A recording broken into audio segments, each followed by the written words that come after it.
dia, meninas. Sejam muito bem-vindas a mais uma aula de Direito Constitucional. Hoje nós vamos falar de processo legislativo. O processo legislativo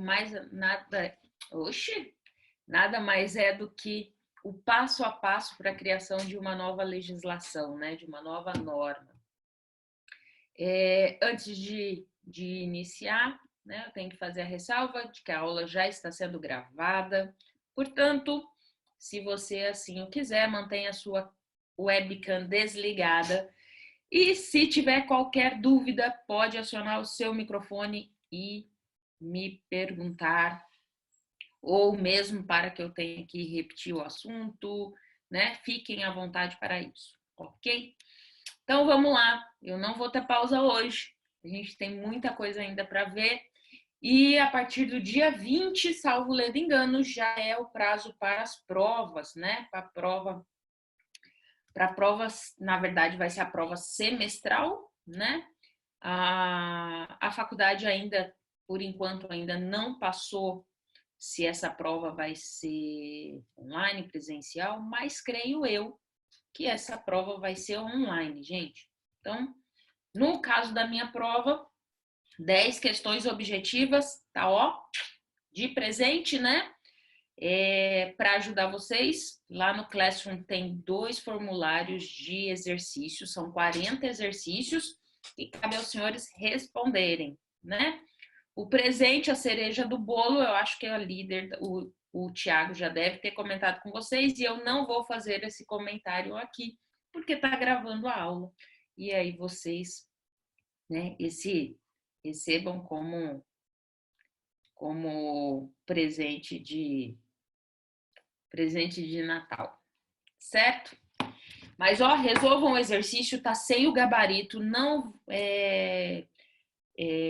tentem não ficar indo para a internet buscar resposta e tal, faça junto com o material, pega a sua Constituição, resolva o exercício, né, para que você tenha a apreensão do conteúdo, porque quando a gente já vai direto para a resposta, a gente não apreende, né, não guarda aquilo, né? Quando a gente erra a questão, você pode ter certeza, você errou a questão fazendo, você não vai errar mais, tá? Então, faz efetivamente o exercício, e aí quando chegar lá nessa semana do dia 20, eu disponibilizo o gabarito para vocês das 40 questões, e aí vocês efetivamente confiram se está tudo certo ou não, tá? Mas, ó, faz o exercício, não vai atrás de resposta, né? Tenta resolver e aí qualquer dúvida que surgir, vamos dirimir aqui, vamos discutir o assunto, que é uma forma de vocês consolidar o tema, tá bom? Então, vamos lá. Mas vamos começar, então, com o processo legislativo. Aqueles que entraram só por agora, sejam bem-vindos também. E vamos lá, né? Bom, processo legislativo, eu estava falando que são a concatenação de atos, né, o que vai se desenrolar, né, para a elaboração de uma nova norma, né? Sempre que vocês ouvirem essa questão de processo aqui em relação legislativa, a gente está falando do poder legislativo e de todos o passo a passo, ok? Então, o conceito, né? É a sequência de atos que devem ser cumpridos para a devida formação das normas jurídicas. Então, efetivamente, o passo a passo. Como é que vai se iniciar? A gente vai ver daqui a pouco a iniciativa. E como que vai se desenrolar dentro das casas, né? Para que chegue até o ponto de sanção ou veto do presidente e a promulgação. E aí, a posteriori, publicação.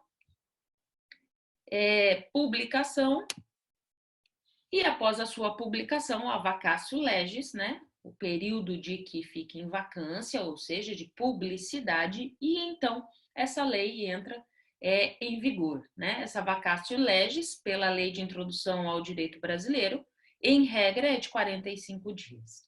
Então, publicou-se a norma, 45 dias ela efetivamente entra em vigor. Ah, professora, esse período pode ser diferente? Pode, tá? Vai depender do legislador, e isso está lá na introdução ao direito civil, né? Que a gente aprende a lei do direito de introdução ao direito brasileiro. Bom, esse procedimento é destinado a quê? Né? Elaboração, ó, emenda constitucional, lei ordinária, lei complementar, lei delegada, lei, medida provisória, decreto legislativo e resoluções. Então, cada uma delas a gente vai ter uma concatenação de atos, uma sequência de atos específica. O que vocês têm que atentar também é que, apesar de ser normas primárias, ou seja, a primeira vez que surgem, né, elas não são objetos de processo legislativo, que são os decretos autônomos, né, os decretos que são emitidos principalmente pelo Poder Executivo, e nem as resoluções dos tribunais, né? Quando os tribunais tomam suas resoluções, que são normas para o Poder Judiciário, essas resoluções não seguem esse processo legislativo. Não vai para a Câmara ou Senado, ou, se for em âmbito estadual, não vai para a Assembleia Legislativa para ser votada, tá bom? As resoluções de tribunais, elas vão ser realizadas tão somente nos plenos dos seus tribunais, né? No colegiado. Professora, há hierarquia entre essas espécies normativas? Não tem, gente. Não há que se falar em hierarquia entre as espécies, tá?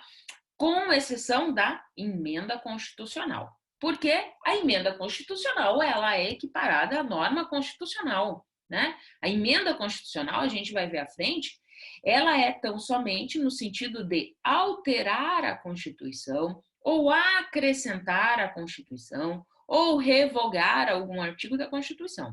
Então, a emenda constitucional, ela é, né, no mesmo patamar aqui de Constituição Federal. Portanto, ela sim está no ápice da pirâmide. Outro ponto que a gente vai ter de equalizar aqui em relação, né, a essa hierarquia, digamos assim, são os tratados internacionais de direitos humanos, né? A Constituição vai dizer isso, que os tratados de direitos humanos, depois que são aprovados, né, a Constituição vai usar o termo ratificados pelo Congresso Nacional, eles também têm status de norma constitucional. E aí, dessa feita, ela vai estar acima das outras normas do direito interno, tá? Então, os tratados internacionais de direitos humanos, uma vez aprovados ou ratificados, né, aceitos pelo Congresso Nacional, também têm status de Constituição. E aí, os tratados também de direitos humanos, que são aprovados não pelo procedimento especial, mas por um procedimento ordinário, a gente vai chamar de supralegal, vai estar ali entre a linha das demais espécies normativas e a Constituição, de acordo com o que está aí na pirâmide mostrando para vocês, tá? Agora, lei ordinária, complementar, delegada, decreto legislativo, resolução da Câmara, do Senado, medida provisória, decreto autônomo, é a mesma hierarquia, estão tudo no mesmo lugarzinho. Qual que é a diferença entre elas, Karina? A matéria que vai ser discutida por cada uma dessas legislações específicas, o quórum de aprovação, a iniciativa, né? Isso vai ter diferença, mas em termos de hierarquia, a lei complementar está acima da lei ordinária, que está acima... Não, tá bom? Então, tudo na mesma faixa ali da pirâmide. E aí, abaixo disso, né, por final, assim, tem os decretos regulamentares, portaria, resolução, instrução normativa e outras normas infralegais, né? O que a gente tem como portaria, instrução normativa, nada mais é do que normas, né, de execução de algo. Tá? Então, quando você tem lá instrução normativa, é porque é o passo a passo para a execução de determinada situação, de determinado ato, principalmente dentro dos poderes. Agora, o que a gente tem é uma hierarquia entre essas espécies no sentido de, quando a gente fala em Constituição, a Constituição Federal ela está acima da Constituição Estadual, que também está acima da Lei Orgânica Municipal, né? Lei Orgânica Municipal aqui a gente estudou ó, em aulas pretéritas, a Lei Orgânica Municipal é como se fosse a Constituição do município, só tem um nome diferenciado, mas trata-se das normas de autogoverno, autoadministração em relação ao município, assim como a Constituição Estadual também equipara-se a todas essas normas criadas pelo Estado para sua autogestão, autoadministração, autogoverno, né? E aí isso vai diferenciar de Estado para Estado, né? De acordo com a sua demanda, de acordo com as suas necessidades. Então, entre as constituições aqui, a gente sim tem uma hierarquia. E aí a Constituição Federal sempre falando mais alto. Em relação a ser lei federal, estadual e municipal, a gente não tem hierarquia, né?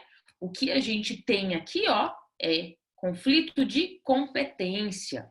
Então, a Constituição Federal, a gente estudou as questões das competências lá. Então, a União tem competência para determinada matéria, e aí a gente vai ter lei federal. O Estado tem competência para matéria que não está lá elencada para a União e nem para o município, né? O que a gente vai chamar de competência residual, né? Então, e o município também tem a sua matéria específica. O que a gente vai ter aqui? O conflito entre elas. Às vezes, uma lei federal está manejando matéria que é de lei estadual, né? Ou a municipal está manejando matéria que não lhe é de competência. E aí eu vou ter conflito de competência dessas normas.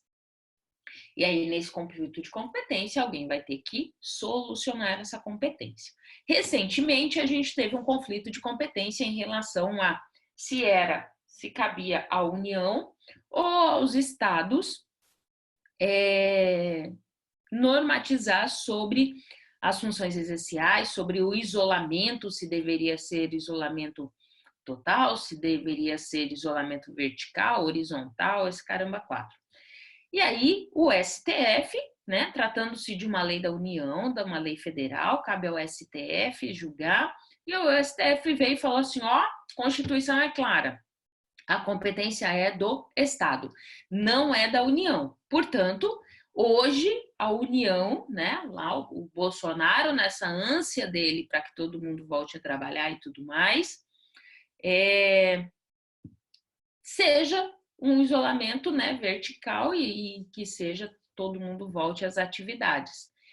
Só que aí o que acontece? A União hoje ela orienta. O Estado tem a obrigação de seguir essa orientação? Não. Porque cada um dos seus estados eles têm competência, têm legitimidade para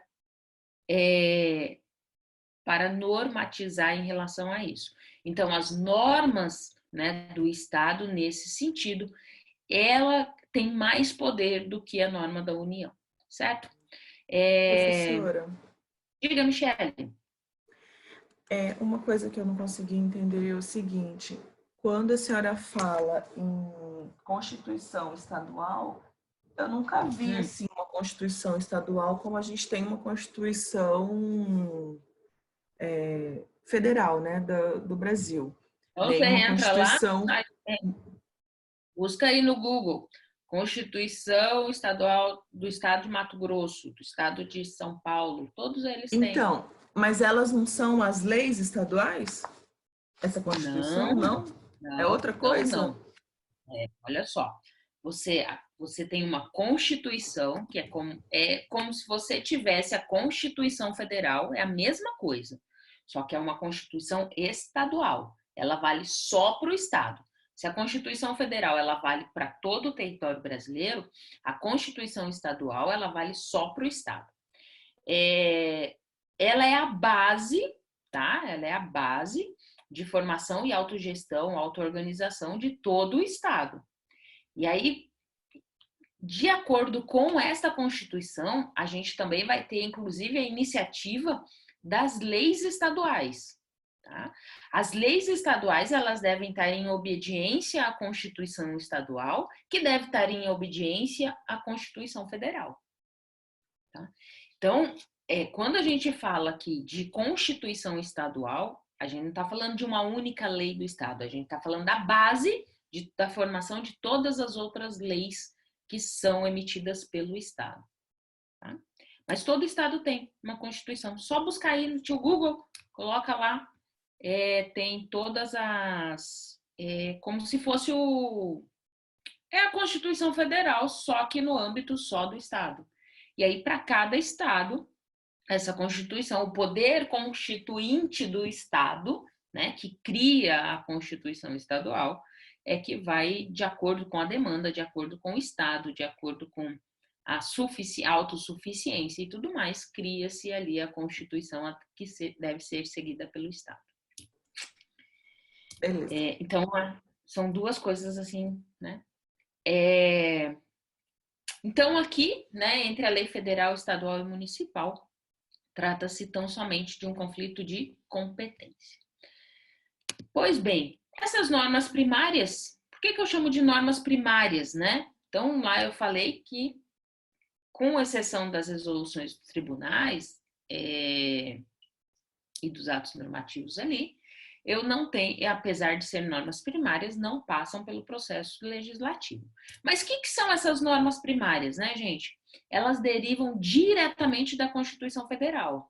Então, elas vêm no sentido de inovar o direito, elas vêm criar nova situação para esse direito, né? Possuem, isso eu já falei, elas possuem um mesmo grau de hierarquia, salvo a emenda constitucional e os tratados internacionais de direitos humanos ratificados, né? No mais, das outras legislações, elas estão no mesmo patamar, né? A única situação, e aqui eu só vou reiterar, é que é o campo de atuação.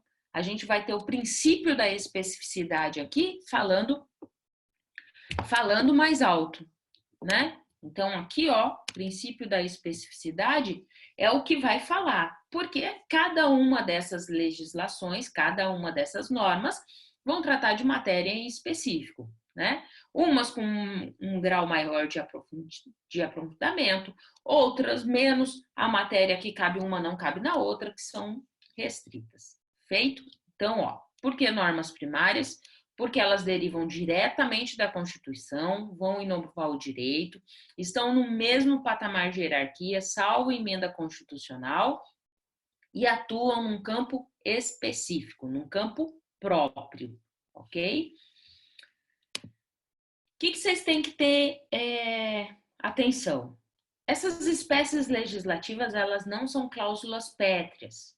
Isso quer dizer que, em que pese esteja na Constituição, elas podem ser alteradas por emenda constitucional. Então, a gosto do legislador, pode-se alterar as regras e tal relacionadas a essas normas por emenda constitucional. Por que emenda constitucional, Karina?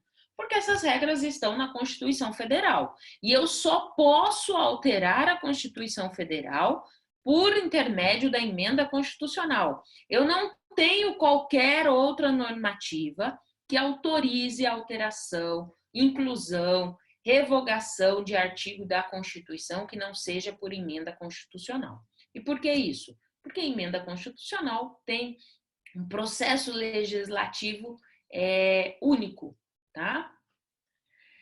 Exemplo aqui que eu coloquei, ó, a emenda 32 de 2001, ela altera as regras das medidas provisórias, tá? Então, esse é um exemplo. Usou todos os procedimentos legislativos, todos os procedimentos deste processo legislativo, elas são normas de reprodução obrigatórias aos estados. O que quer dizer com isso? Ó, princípio da simetria. Tudo aquilo que você define para a União em relação de processo legislativo, isso deve ser mutatis mutandis, né? Mudando o que tem que mudar, obedecido pelo Estado e da mesma forma pelo município. tá bom?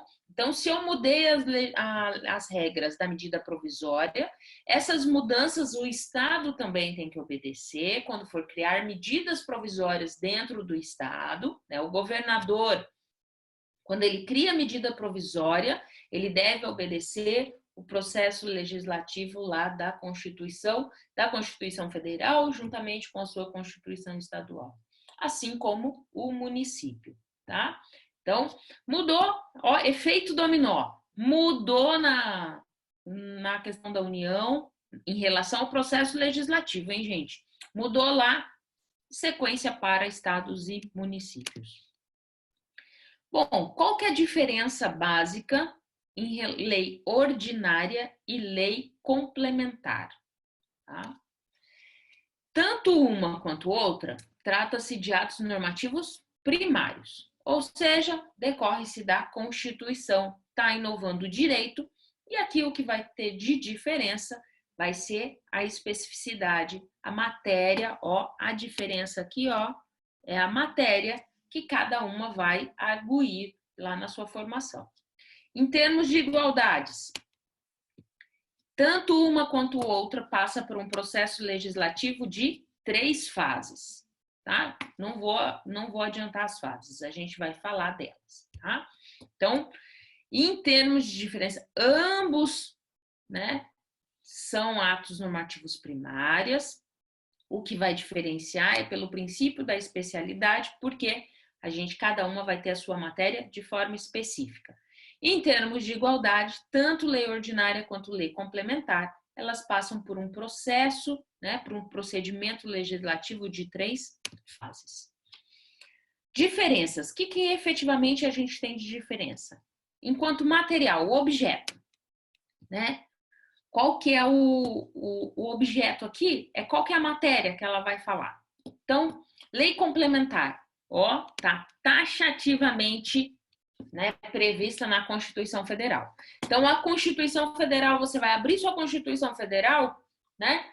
Quando está falando da lei complementar, tá lá o rol taxativo das matérias específicas que são para a lei complementar.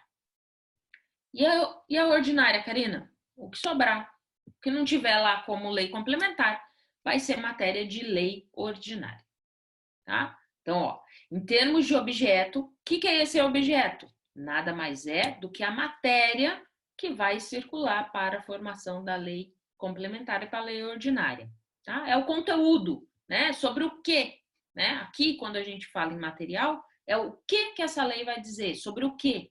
Sobre o que essa lei vai dizer. Lei complementar, artigo da Constituição, taxativo. Lei ordinária é o que sobra. Não está lá como lei complementar, vai ser matéria de lei ordinária. E formal, né? Quando a gente fala em termos formais, a gente está falando em relação da criação dessa norma.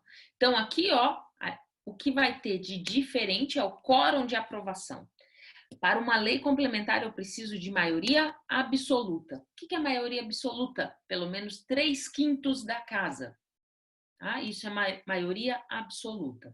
Maioria simples, simples não, né? Simples é o que vale para a lei ordinária. A gente precisa de 50% mais. Oi? Desculpa a interrupção. É 3/5 da casa, não é 3/4? 3/5. Não sei. Agora você me apertou, moça. Confere aí e me diz. Vou conferir aqui, é porque que eu me lembro era 3/4, né? Deixa eu...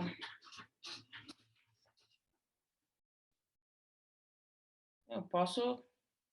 É que já tá tão no automático que eu vou conferir. Maioria absoluta. Senado. Não, Congresso. Senado.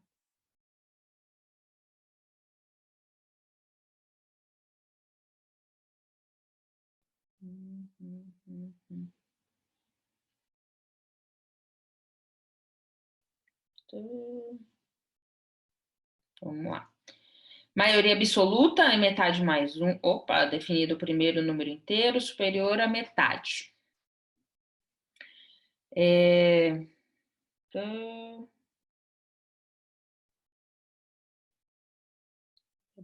Maioria simples. Acho melhor continuar a aula, professora, que tá Depois difícil eu vejo. pesquisar aqui também. Outra hora eu vejo. Ó.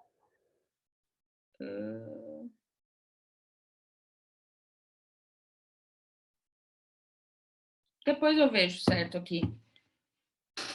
Aí, boa matéria para vocês pesquisarem, tá? É porque a gente tem maioria simples, maioria absoluta e maioria qualificada, tá? Então, depois a gente confirma isso, tá bom? Vou até anotar aqui, que aí eu não me esqueço. Bom, vamos lá. Então, aqui a questão, quando a gente fala do formal, trata-se desse quórum de aprovação. Em relação à lei complementar, a gente vai utilizar de maioria absoluta e na lei complementar, na lei ordinária de maioria simples, tá? E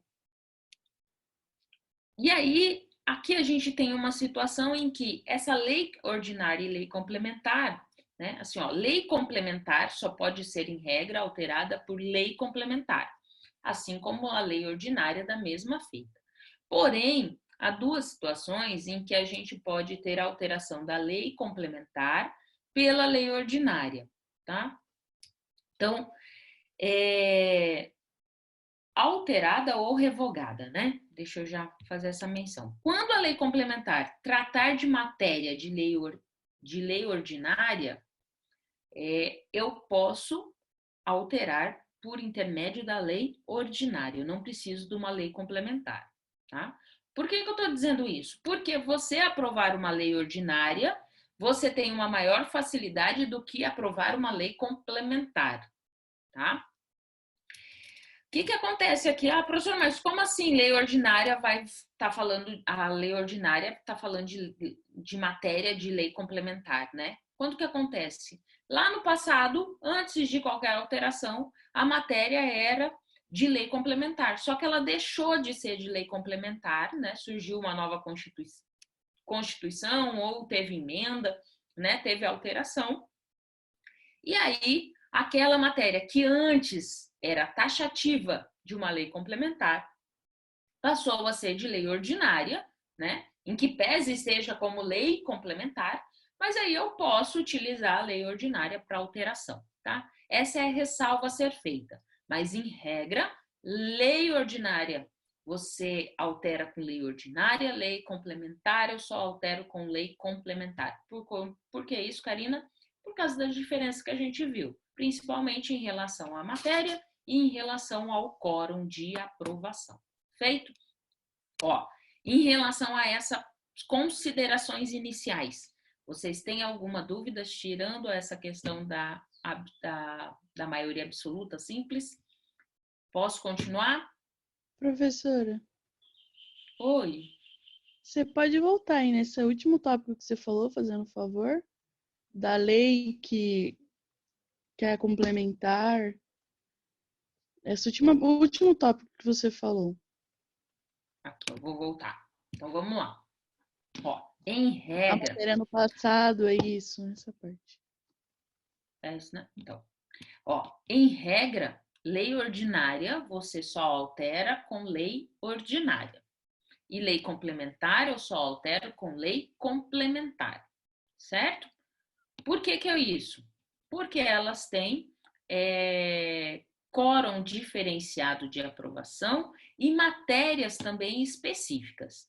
Pois bem, essa é a regra. Mas agora tem uma situação em que a lei complementar, ainda que seja lei complementar, pode ser alterada ou revogada por uma lei ordinária. Quando que isso ocorre? Quando a lei complementar estiver tratando, neste momento, né, de alteração ou revogação, de matéria de lei ordinária, e quando que isso ocorre? Como assim, Karina? A lei complementar vai estar tratando de matéria ordinária, se são matérias diferentes, né? Se lá atrás, né, essa matéria era específica, constava do rol taxativo na Constituição como lei complementar, e aí, por força de emenda constitucional, essa matéria deixou de ser de lei complementar e passou a ser de lei ordinária. Em que pese a legislação esteja lá com o nome de lei complementar, mas a matéria que ela fala, a matéria que está lá no bojo do seu conteúdo, é matéria de lei ordinária. Dessa feita, eu posso utilizar uma lei ordinária para alteração ou revogação desta lei complementar. Por quê? Porque ela só tem de complementar o nome, né? Que pese lá atrás ela tenha sido aprovada como lei complementar, mas a matéria de qual ela fala agora não é matéria de lei complementar, e sim de lei ordinária. É isso que eu quero dizer quando ele fala aqui, ó. Quando a matéria no passado, né, era reservada à lei complementar, mas deixou de ser, em virtude do surgimento de uma nova Constituição ou emenda constitucional. Por quê? Uma nova Constituição ou uma emenda constitucional alterou aquele artigo que fala da lei complementar. Feito? Obrigada.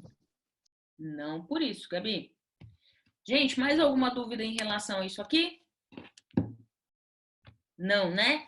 Ó, vou pegar outro slide aqui, só um pouquinho agora. Deixa eu descartar aqui. Vamos lá, para outra janela.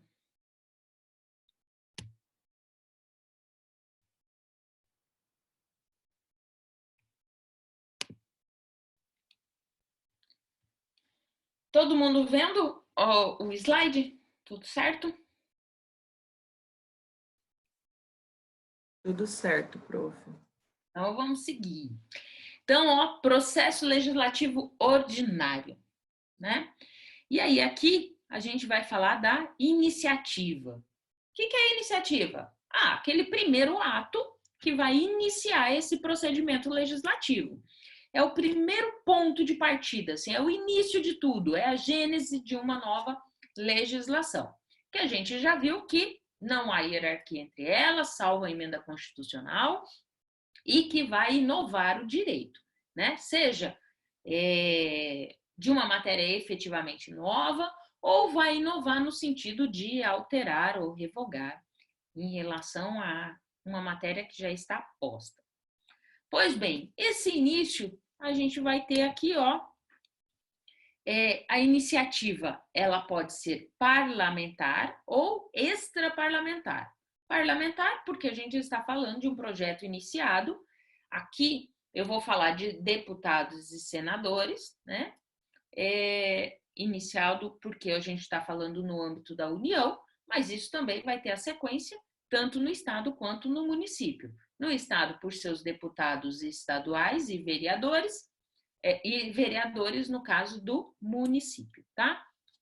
Então, parlamentar, porque a gente está falando daqueles que compõem o poder legislativo. Então, deputado, senador,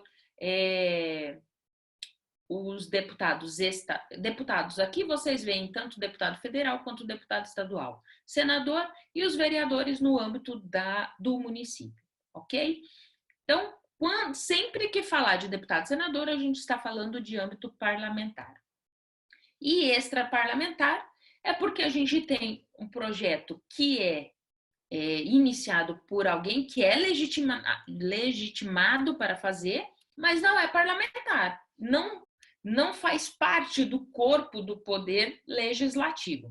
Vai fazer parte do poder, principalmente do poder executivo, do poder judiciário e da própria sociedade civil. Então, a gente vai ter presidente da República, tribunais superiores, STF, iniciativa popular.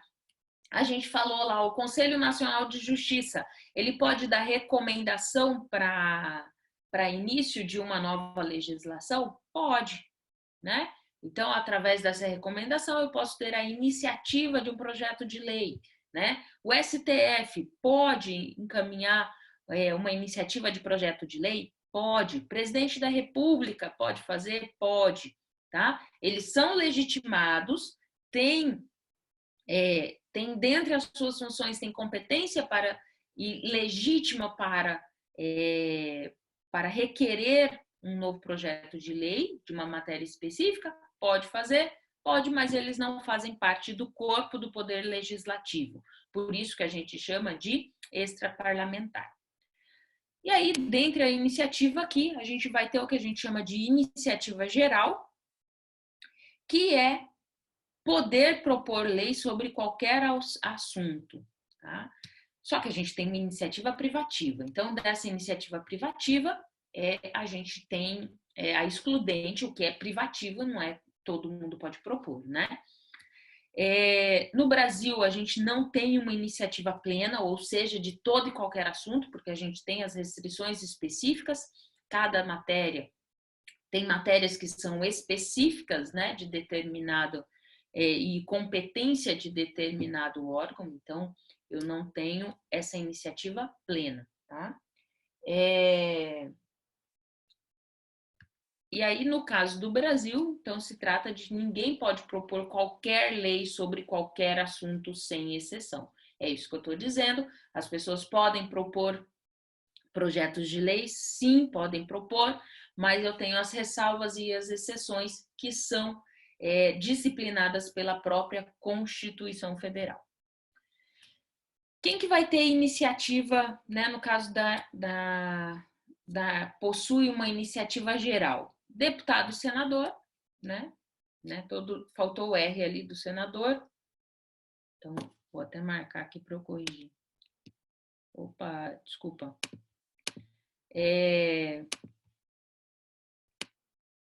Tem todo projeto que vem de deputado e senador, aí sim eu tenho uma iniciativa geral, ele não tem essa restrição, tá? Quer dizer, salvo as matérias que eu tenho uma especificidade, tipo lei orçamentária do Poder Legislativo, do Poder Executivo, não cabe, né?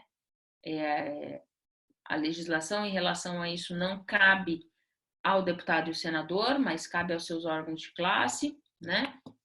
E aqui, outra parte que também tem iniciativa geral são as comissões da Câmara do Deputado, Senado, Congresso Nacional, né? Porque a gente tem comissões mistas aqui, da Câmara e do Senado, Presidente da República e, iniciativa popular, tá?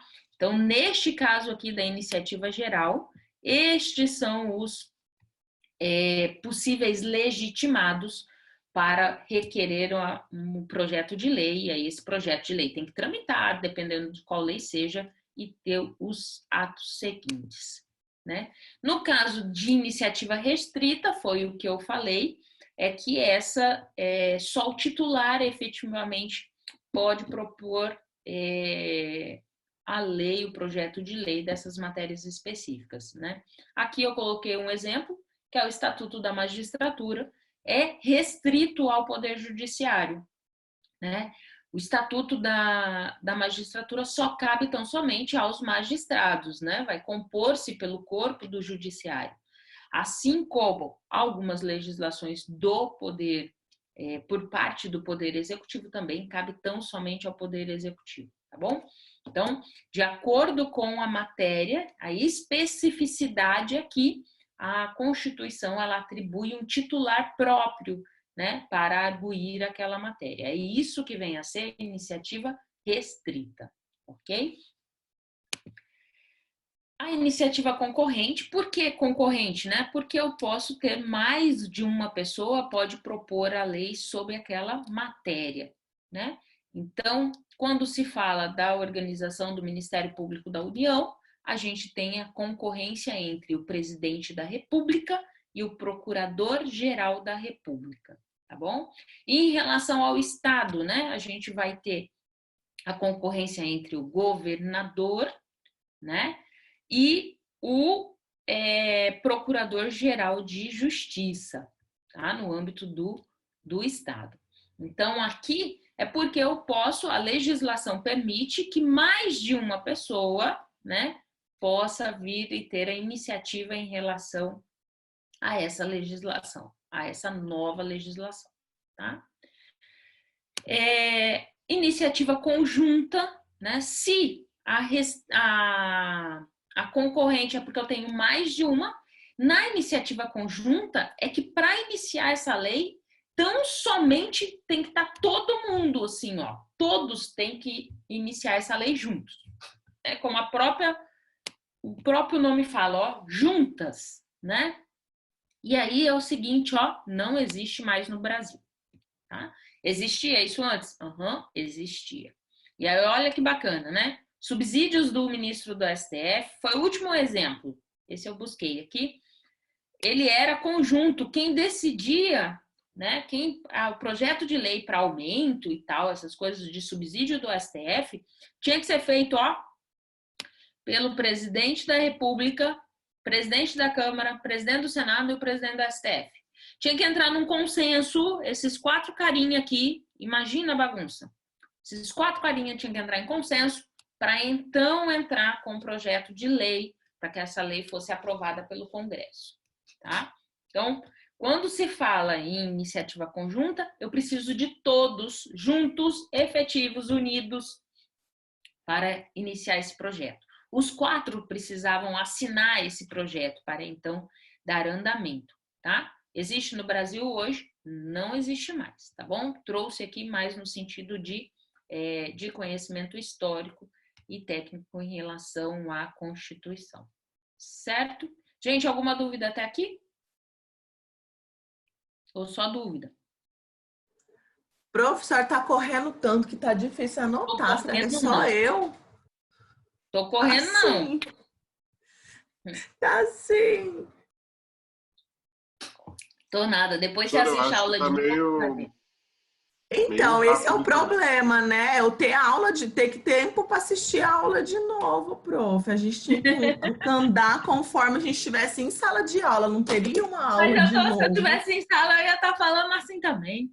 Ia estar nada, prof, porque a gente ia estar anotando o que a senhora está falando, não ia estar nada anotado no quadro. A senhora está de maldade. Tô nada, gente. Tô nada. Mas aqui é só, assim, aqui é da iniciativa, trata-se só daquele que pode efetivamente propor essa legislação. E aí a gente está falando de uma forma bastante ampla em relação a toda e qualquer possível legislação. E aí, continua, né? Deixa eu trocar o slide de novo. A gente vai falar de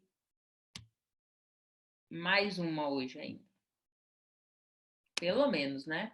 Se eu puder, eu vou falar de 2.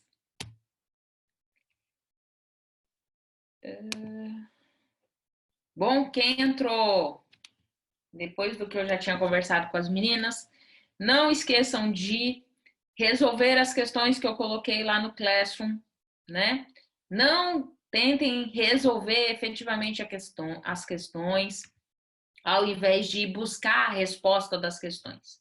Resolvam por si só, depois a gente eu passo o gabarito, vocês corrigem o gabarito e vejam se acertou ou errou. Porque quando você só vai lá no tio Google, busca a resposta das questões, você não vai estar aprendendo conteúdo, você não está folheando a sua Constituição, a busca daquelas respostas. E aí você vai estar só fazendo de conta que está aprendendo. Então, resolva efetivamente, né? Crie esse grau de dificuldade para você buscar, ver onde que está na Constituição, onde que não está. Veja item por item, para você efetivamente aprender o conteúdo, tá bom? Pois bem, eu falei há pouco que esse processo legislativo, né? A partir do momento que você tem a iniciativa, você tem a entrada, o início, né, da formativa de uma nova norma, que é o start, né? Então, o primeiro passo, a iniciativa, aquele que tem legitimidade, ele entra com um pedido de projeto de lei, uma PL. E aí, eu venho para uma fase constitutiva. O que é essa fase constitutiva, né? A fase constitutiva nada mais é do que o período de discussão e a votação no Congresso Nacional. Então, é o que a gente chama de deliberação parlamentar. É a discussão, né, dessa nova legislação, na verdade, não é da nova legislação, mas desse projeto de lei para efetivamente discutir esse projeto para ver se cabe, né, esse projeto de lei se tornar uma lei, se tornar obrigatório, se tornar imperativo, se tornar permanente, né? Que são aqui as características de uma nova norma. Então, é o período, né? A fase constitutiva é o período de discussão e votação no Congresso Nacional.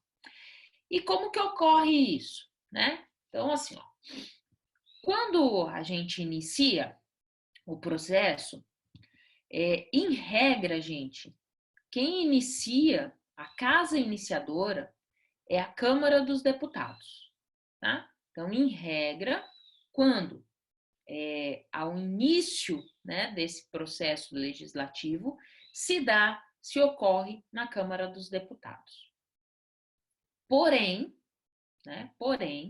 como exceção, a gente vai ter a seguinte situação.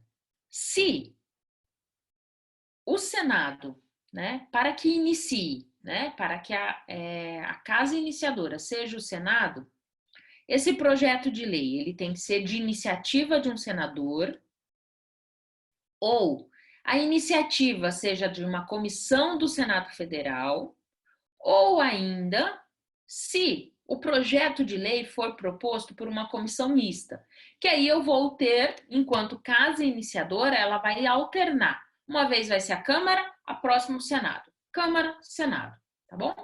Fora essas três situações aqui, né, a regra é que inicia na Câmara dos Deputados.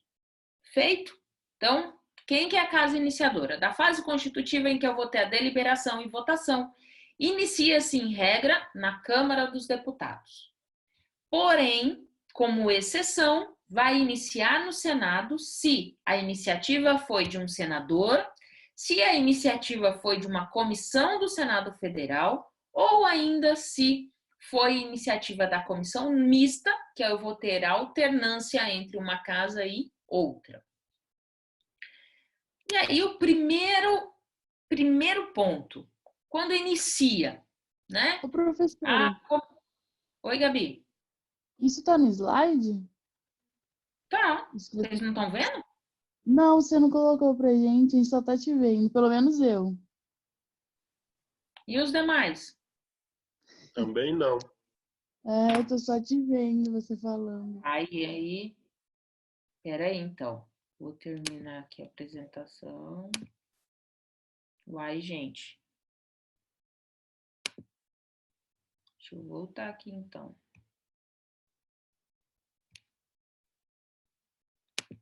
Vamos compartilhar a tela de novo. Desktop 2. Aí, vocês não queriam aula só comigo, não? Hein? Queria, mas aí o que a senhora faz? A senhora tem que ditar, citar os tópicos, o que é entender. Então a senhora sabe. Ei, agora vocês estão vendo, né? Bora que a gente tem que descer. Agora vocês estão vendo, né? Sim. Tá todo mundo vendo? Sim. Então tá. Espera só um pouquinho aqui. Meu marido ligando, ó.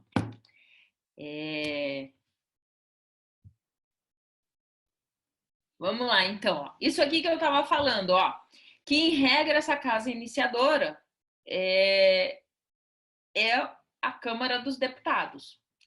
E aí a gente só vai ter exceção para que comece no Senado Federal, se for de iniciativa do senador, se for iniciativa de uma comissão do Senado Federal, ou se for através da comissão mista, que a gente vai alternar entre a Câmara e o Senado. Isso que eu já tinha falado para vocês, que vocês não estavam vendo no slide. E aí, como é que começa isso, Karina? Então tá. O projeto, né, o projeto de lei vai tramitar inicialmente, ele não vai direto para a Câmara, lá pro, né, ou para o Senado para discussão. Ele passa primeiro pelas comissões. E aí a gente vai tramitar as comissões. Primeira delas, Comissão de Constituição e Justiça, que vai fazer o exame formal. O que é o exame formal, gente? Do conteúdo, né? Do conteúdo, nada. O exame formal é se quem pediu, né, deu a iniciativa, o projeto de lei, ocorreu efetivamente por aquele que tem competência, que é legítimo para fazê-lo, né?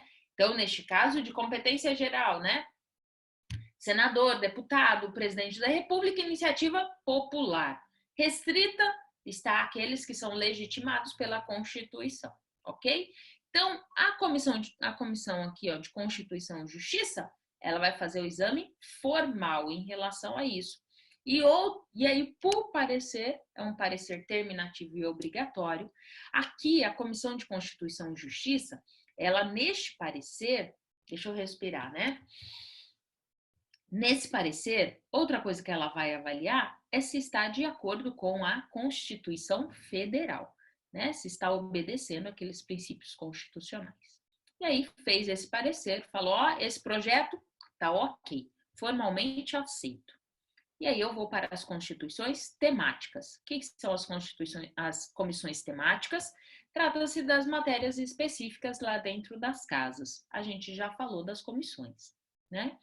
Então, as comissões temáticas vai fazer o exame material, efetivamente, se está dentro da matéria especializada, específica, daquele projeto de lei. E esse parecer, ó, se a gente tem um parecer obrigatório da CCJ, das demais comissões, ele não é obrigatório, ele é tão somente opinativo, ou seja, só uma opinião. Ó, esse projeto de lei tá ok, esse projeto não tá, deve-se alterar isso, aquilo, mas é só uma opinião. A definição efetiva vai caber à casa, ok? E aí, o segundo ponto é que esse projeto de lei, ele pode sofrer emendas. O que é emenda? Nada mais é do que alteração, tá bom? Emenda aqui, nada mais é do que alteração. Essas emendas, elas podem ser feitas pelas comissões, tanto pela CCJ quanto as comissões temáticas. Pode ser feita no plenário, né? E também nos projetos de lei de iniciativa privativa, tá bom? Então, pode sofrer emendas em qualquer uma dessas situações. Essas emendas, elas podem ser propostas pelos congressistas, pelas comissões parlamentares ou detentores da iniciativa privativa.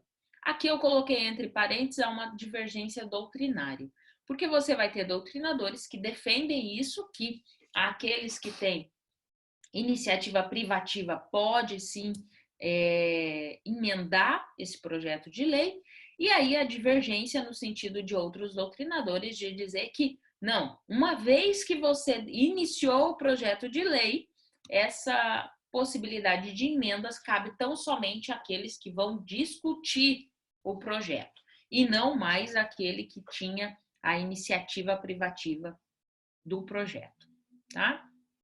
De qualquer forma, quando se fala em projeto de lei, de qualquer uma dessas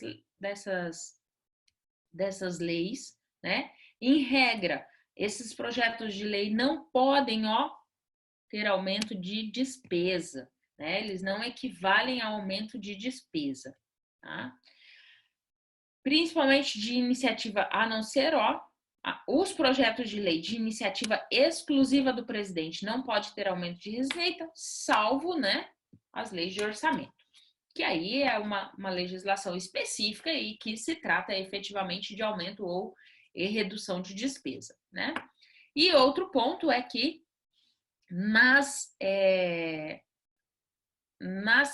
naquelas que são proferidas por organização da Câmara dos Deputados, do Senado, Tribunais Federais e Ministério Público, não há que se falar em projeto de lei, e mesmo através das emendas, de algo que vai aumentar a despesa, ok? Até porque, né, gente, imagina os senhores se todo projeto de lei tivesse a faculdade de aumento de despesa. A gente já tem uma imensidão de aumento de despesa onde é permitido. Imagina se todo e qualquer projeto de lei isso pudesse ocorrer, né? A gente ia ter ia ser difícil de governar, né? Aí passou pela essa segunda etapa, a gente vai para uma terceira etapa, que é depois dessa discussão toda em relação ao projeto de lei, a gente passa por uma votação dentro das comissões, né? E aí passa por essa votação e o projeto de lei é enviado para o plenário para discussão e votação. Então, eu tenho a discussão, né, lá dentro das comissões, passa pela votação dentro das comissões, foi aprovado na comissão? Ok, ele vai ser enviado para o plenário para discussão e votação. Então, a votação aqui, ó, no âmbito das comissões. A comissão ela pode aprovar sem passar pelo plenário, pode acontecer? Pode. A própria Constituição assim autoriza. E aí eu nem preciso passar pelo plenário, dependendo, claro, né, de acordo com a legislação específica. Toda legislação eu posso fazer isso? Não, né? Aí eu posso, por delegação interna corporis, agilizar essa atividade legislativa. O que é isso? A discussão lá da própria Câmara autoriza interna corporis, interno corpo, né? O próprio corpo autoriza, né? Que a comissão aprove o projeto de lei. Para que isso? Para agilizar, gente, essa atividade legislativa, para não ter que ir para plenário, né? E quando que isso pode ocorrer, Karina? Ele vai ocorrer, isso pode ocorrer, ó, nas duas casas, tá? Tanto na Câmara quanto no Senado. Ele pode ser aprovado e virar lei sem jamais passar no plenário, entendeu? Em relação a isso, pode ter recurso, desde que de 1/10 dos membros da casa, e aí, se tiver recurso, vai para o plenário para, então, discussão e votação. Então, ó, por delegação, né? Por delegação interna corporis, está lá no artigo 58, parágrafo 20, inciso 1 da Constituição. Você pode, para agilizar a atividade legislativa, autorizar a aprovação do projeto de lei diretamente nas comissões. Ocorrendo isso, não vai para o plenário para discussão e votação, tá bom? Eu já autorizo, ela já se torna lei lá dentro da comissão mesmo, não vai para plenário. Pode acontecer tanto na Câmara quanto no Senado, e dessa decisão, por recurso de 1/10 dos membros da casa, né? Isso quer dizer que, ó, no Senado a gente tem 81 senadores, 1/10 vai dar 8,1 senadores. Isso quer dizer que 9 senadores, né, podem, se assinarem, 9 senadores assinarem o recurso, esse projeto de lei que já estava praticamente pronto já para publicação, né, uma vez que virou lei dentro da comissão, ele vai para plenário e aí eu vou ter a discussão desse projeto de lei no plenário, tá bom? Professor, é toda e qualquer situação que pode acontecer? Não. Vai lá dar uma lidinha no artigo, que você vai ver que tem uma especificidade para as matérias e a legislação que pode isso acontecer. Esse é o item 3, né, desse processo na fase constitutiva. E aí e dentro da fase da casa iniciadora, a quarta etapa é quando o projeto de lei não foi autorizado lá na comissão, ele vem para plenário. E aí deliberou-se no plenário, discutiu-se no plenário, aí ele vai ir, pode ser aprovado pela casa iniciadora lá no plenário. Eu posso aprovar, e essa aprovação ela pode ocorrer com ou sem emenda. Com ou sem emenda, e aí eu vou para a casa revisora. Então, eu fiz todo o procedimento dentro da casa iniciadora, aprovei esse projeto de lei com ou sem emenda, eu mando para a casa revisora, tá? Agora, Eu posso aprovar, como eu posso rejeitar. Se rejeitou, a casa iniciadora rejeitou esse projeto de lei, eu tenho um arquivamento e tenho um termozinho que é irrepetibilidade. O que é isso? Esse projeto de lei, esse objeto do que foi o projeto de lei lá, ele não pode ser repetido, né? Eu não posso entrar com um novo projeto de lei sobre aquela mesma matéria, né? É como se eu tivesse aqui a coisa julgada, né? No sentido, é claro, gente, estou usando o termo coisa julgada, né? Só para puxar do poder judiciário aqui, poder legislativo. Não se trata disso, tá? Mas a coisa julgada é porque hoje não cabe mais recurso, né? Você não vai discutir se for uma coisa julgada material, né? Você não tem mais a discussão daquela matéria. Uma vez julgada, ponto. Né? Você não discute mais. E aqui é a mesma coisa. Eu tenho um projeto de lei, ele foi rejeitado pela casa, eu não discuto mais essa matéria naqueles mesmos termos, ok? Feito até aqui? Pois bem, a casa revisora, né? Então, foi aprovado lá na casa iniciadora, com ou sem emenda, vem para a casa revisora.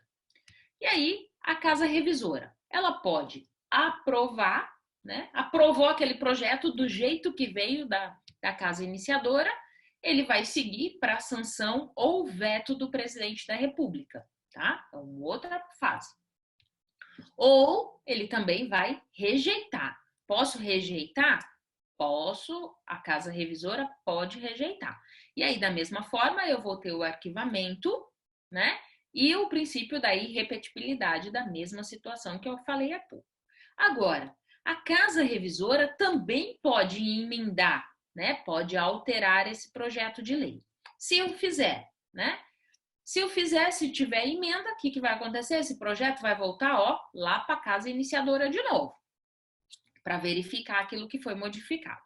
Então, neste caso, a casa iniciadora pode aprovar essas emendas. Aprovou a emenda, ó, veio lá, começou na Câmara dos Deputados, foi para o Senado como Câmara Revisora, voltou esse projeto com emenda, e aí a Câmara falou, ó, tá tudo certo, beleza, essa emenda eu aceito, e aí vai para a sanção do presidente, sanção ou veto do presidente. Agora, a casa iniciadora, a Câmara, ela pode falar, não, eu não aceito essas emendas, né? E aí ela pode, o que a gente vai falar de rejeitar essa emenda.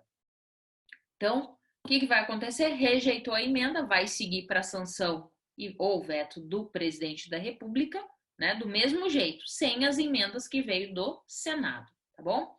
O que vocês têm que ter em mente aqui, ó, é esse ponto. Não tem hierarquia entre casa iniciadora e casa revisora. O que você tem é uma predominância, né, de decisões da casa iniciadora sobre a casa revisora. Então, a decisão final aqui não se trata de hierarquia. Eu não tenho que aceitar as emendas que vêm do Senado, tá? Mas a opinião, a decisão final cabe à casa iniciadora, no caso de emenda vinda da casa revisora, tá? E aí não há que se falar aqui, gente, em subemenda, que é a emenda da emenda. Né? No poder judiciário, a gente tem embargos dos embargos, né? Aqui a gente não tem emenda da emenda. Tá? Ou você aceita aquela emenda, ou você rejeita aquela emenda. Tá? Outro ponto aqui é que na casa revisora, o projeto de lei também passa pelas comissões, tá? Então, e aí, depois dessas comissões, que aí efetivamente vai ao plenário, igual na casa iniciadora, né? Da mesma forma, na casa revisora, também pode aprovar o PL somente no âmbito das comissões, que é o que a gente falou da delegação interna corporis, que é igual na casa iniciadora, ok? Ainda tenho mais um tempinho, vamos seguir.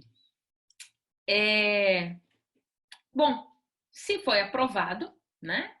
Saindo da casa revisora ou da casa iniciadora com em relação à situação das emendas, se aprovou ou rejeitou, segue para autógrafo. O que é autógrafo? Eu vou ter a reprodução do conteúdo final desse projeto de lei, né? Segue daí em diante para a deliberação do presidente. O autógrafo, então, é você pegar esse projeto de lei, reduzir na lei que foi efetivamente aprovada, né, no projeto de lei que foi efetivamente aprovado, já com as emendas, o texto final. Pegou o texto final, que seria para a lei, e aí encaminha-se para o presidente da República. E aí é o que a gente vai chamar de deliberação executiva, né? Que vai se tratar da sanção ou veto. E o que é isso? Sanção. O que é a sanção? É aprovar a lei. Ó, assinar lá. Só a assinatura do presidente dizendo que tá tudo certo, que não precisa alterar nada, que tá tudo ok. A sanção faz o projeto de lei virar lei. Então, a partir do momento que o presidente, acionou, sancionou, deu o seu de acordo lá, esse projeto de lei, ele vira lei. Qual que é o prazo do recebimento do autógrafo até a aprovação dessa lei? A sanção do presidente, ela deve ocorrer com 15 dias úteis, tá? Após a sanção, né, o presidente aceitou, a gente entra na fase de promulgação e publicação, tá? O que é isso? Efetivamente, a assinatura do o presidente acatou a lei, assinou, reduziu-se ela efetivamente à lei, eu vou para a publicação. E aí eu vou dar publicidade àquela nova legislação, tá bom? Só para fazer um parênteses, essa nova legislação, a partir da publicação, em regra, conta-se 45 dias para efetiva obrigatoriedade de exercício daquela legislação. 45 dias para a vigência dessa nova legislação. Se vocês tiverem dúvida em relação a isso, leia a Lei de Introdução ao Direito Brasileiro, tá bom? Está lá no início do seu Código Civil. Agora, eu posso ter a sanção tácita. O que é essa sanção tácita? O presidente não manifestou, passou os 15 dias, ele não falou nada, tá bom? Então, se o presidente deixar passar o prazo sem se manifestar, eu tenho a sanção tácita, eu tenho o aceite, tá? De qualquer forma, gente, essa sanção, o fato do presidente assinar, não vai suprir vício de iniciativa ou de emenda parlamentar, tá? Isso quer dizer que não basta o presidente assinar e sancionar a lei, se ela estiver com apresentação de qualquer vício de iniciativa, causa nulidade daquela legislação. Se ela teve um projeto de lei e ela teve iniciativa por quem não lhe era devido, não era competente, essa lei ela é inconstitucional, tá bom? Vai suprir a emenda parlamentar? Não, ainda pode sofrer, né, depois, através de uma emenda em relação a essa nova legislação.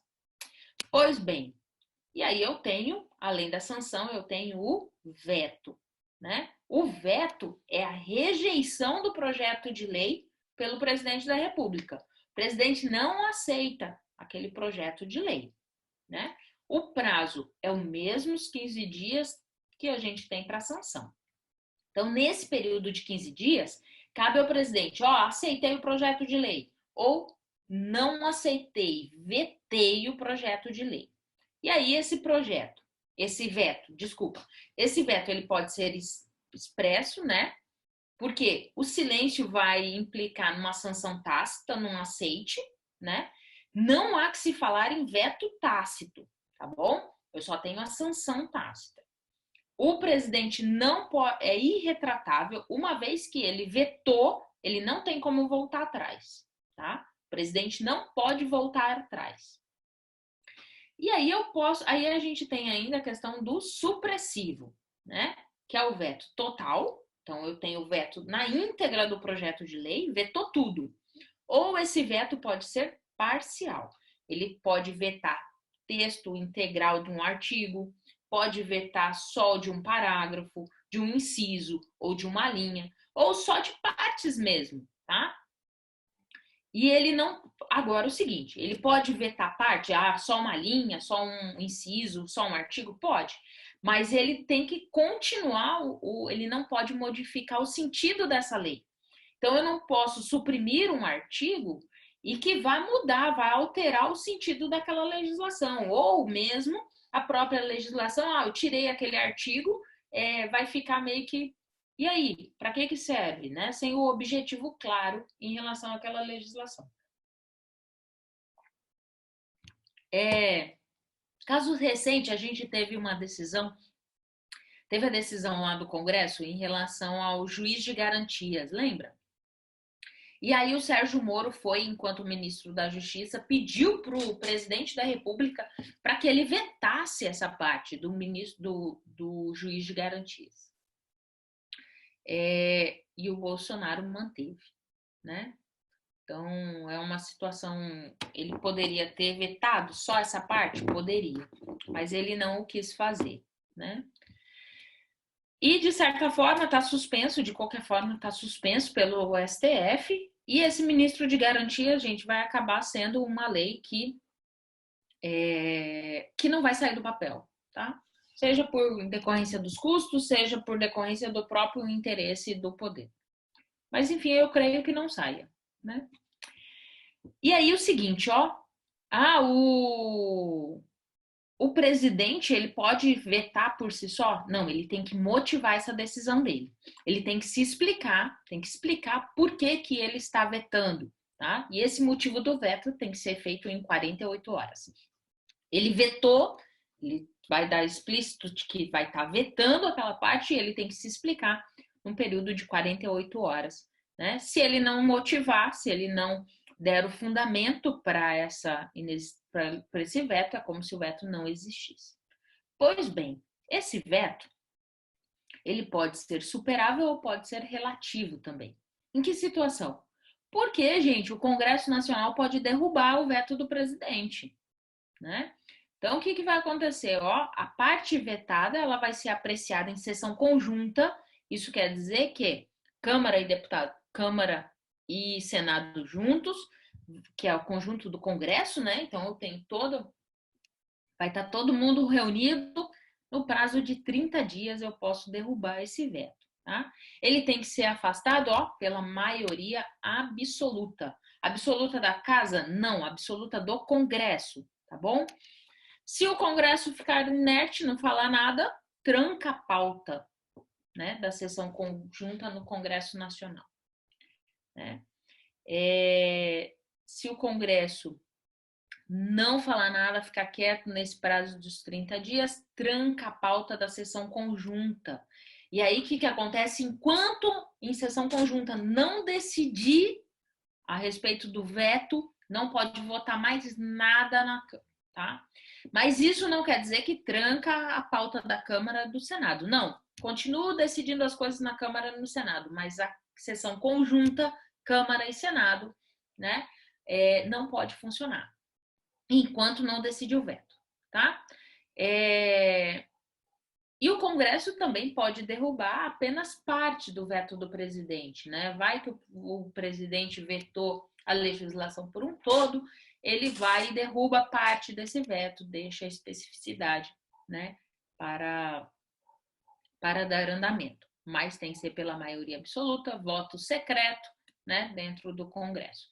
E aí são possibilidades em que a gente tem a politicagem agindo, né, pela garantia de votos, né, seja para aprovação, seja para a sequência, para manter o veto em relação ao presidente. E aí tem uma última fase que chama de fase complementar, tá? Nessa fase complementar, o que é a fase complementar? É a declaração da existência de lei e a inserção efetiva no ordenamento jurídico, né? Eu já até falei há pouco. A partir do momento que você promulgou a lei, né, ela já aí ela passou a ser efetivamente lei. A partir do momento que o presidente lá sancionou ou vetou, teve todas aquelas discussões ali, aquilo já é lei, tá? Não é mais projeto de lei. O prazo de promulgação é de 48 horas. Ela é promulgada pelo presidente da República, tá? Michele, só mais um pouquinho, eu tenho mais 2 slides só, e aí eu finalizo para a gente não ter que voltar aqui, tá? Sei que já são 9h25, mas eu vou comer um pouquinho do intervalo de vocês. A lei promulgada aqui, ela é promulgada pelo presidente da República.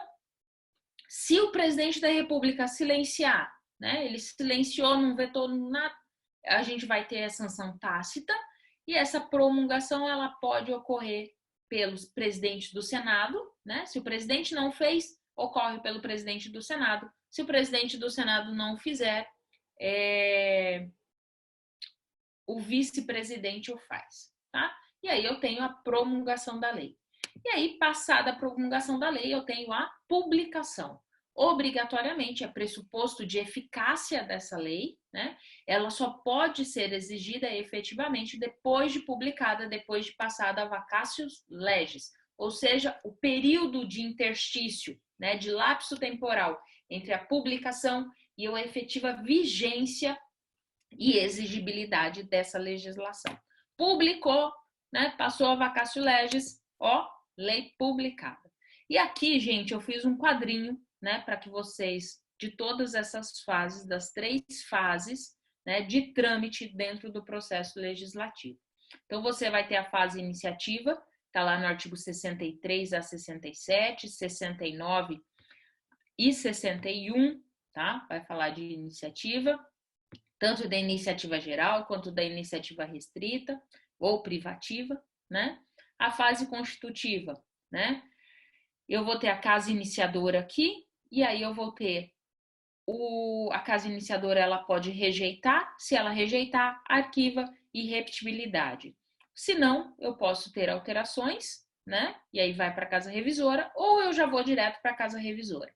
Casa revisora pode arquivar, se ela recusar, né?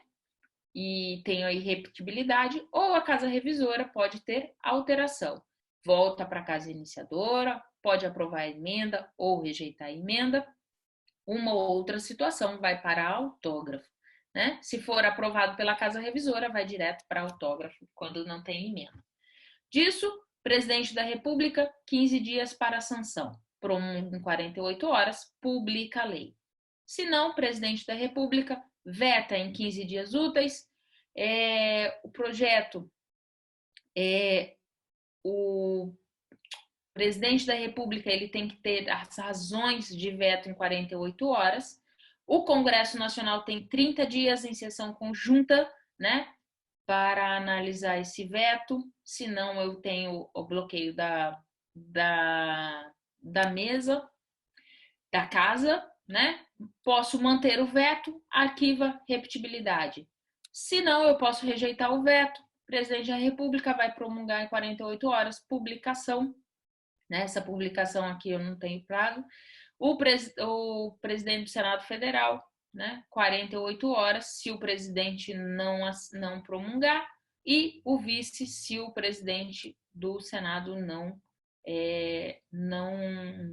promulgar também, né? Se promulgou, publica essa legislação e, enfim, você tem esse projeto de lei efetivamente.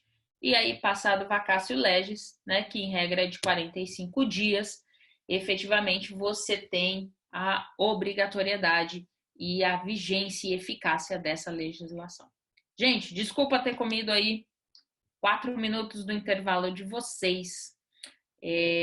Por hoje, acho que está só. E muito obrigada pela presença de todas as aulas. Não esqueçam de resolver os exercícios que está no Classroom, tá? Tem 2 matérias ainda que falta eu disponibilizar lá no Classroom, mas não está incorporadas nas questões, e eu também não incluí na prova, até porque eu fiquei com medo da gente não conseguir concluir o conteúdo. De qualquer forma, essa matéria eu gravo o vídeo em relação à aula, para vocês terem conhecimento em relação a ela, tá bom? No mais alguma dúvida, gente? Ou posso encerrar por aqui?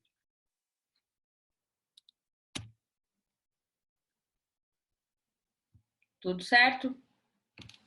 Bom, Vocês mantiveram quietinhos? Pelo jeito, sim, professora.